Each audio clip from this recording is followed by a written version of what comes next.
ठीक है ना? इतने गुस्से में क्यों लग रहे मम्मी जी? खाना पहले खा लीजिए, गरम गरम खाना है। गुस्सा में? कहाँ है गुस्सा में? ओ थोड़ा सा तबीयत ठीक नहीं लग रहा था, ठंड ज्यादा लग रहा है ना, तो ऐसा मन हो गया होगा, तुमको लगा होगा देखने में। चलिए ठीक है मम्मी जी, हम तो डर ही गए कि आखिर मम्मी जी इतना गुस्सा में क्यों है। काजल बहू, तुमसे एक जरूरी बात करना था हमको। हाँ मम्मी बोलिए ना, क्या बात है, बोलिए। अरे काजल बहू, तू तो जानती ही है तेरी नंद का भी 7वां महीना चल रहा है और ससुराल में उसको बहुत उसकी सास ननद कष्ट दे रहे हैं। तो हम सोच रहे थे ना तेरी ननद को यहीं बुला लेते हैं, डिलीवरी तक यहीं पे रुक जाएगी। ठीक रहेगा ना बहू? मेरा अच्छा सोच है ना। उसको ससुराल में कुछ दिक्कत होगा, ऐसा शरीर है, फिर होने वाला बच्चा कहीं कमजोर पैदा हो जाएगा तो जिंदगी भर का अफसोस रह जाएगा, है ना काजल बहू? ननंद जी को ससुराल छोड़ के मायके में डिलीवरी के लिए? ऐसा क्यों? पहला बच्चा तो उनका हो ही गया था ना मायके में, इस बार तो ससुराल में होना चाहिए ना मम्मी। जरूरी थोड़ी है कि पहला बच्चा मायका में हो गया तो अब दूसरा बच्चा ससुराल में ही होगा बहू। काजल बहू मेरी बात ध्यान से सुन ले। जो पायल का रूम है ना, वो वाला रूम को पूरा अच्छे से साफ सफाई कर देना।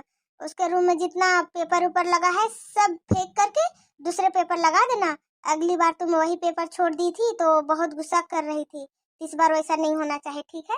और पूजा का सारा सामान ऊपर वाला कमरा में रखा गया है, तो सब ऊपर वाला कमरे से सब नीचे वाले उसके कमरे में ला करके सब सामान रख दे। मेरी बेटी पायल का आने से तुमको तो कोई दिक्कत नहीं ना है काजल बहू?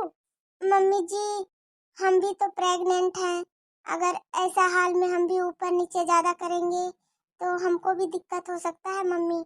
डॉक्टर हमको भी अपने आप को ख्याल रखने के लिए बोला है। अरे अभी तुमको क्या ख्याल रखना है? अभी क्या तुम्हारा 7वां महीना चल रहा है? अभी तो तेरा बस यही दूसरा महीना चल रहा है, तो तुमको क्या ख्याल अभी रखना है? क्या तेरा पेट उट अभी बाहर निकल गया है? नहीं ना, तो जो बोला जाए वो क्या कर। मेरी बेटी से लगता है तुमको जलन बहुत होता है, जैसे मेरी बेटी के नाम सुनी आ रही है कि बस तुम्हारा मुंह उतर गया। मेरे घर में तो तुमको इतना आराम है, मेरी बेटी के ससुराल में जाके देख मेरी बेटी को कितना कष्ट हो रहा है वहाँ पे। मम्मी जी, यहाँ पे मेरा कौन सा आराम है? और क्या मेरा दूसरा महीना चल रहा है तो यही समय में तो बेड रेस्ट होता है मम्मी जी। यही समय मिसकैरेज होने का डर रहता है, डॉक्टर बोलता है।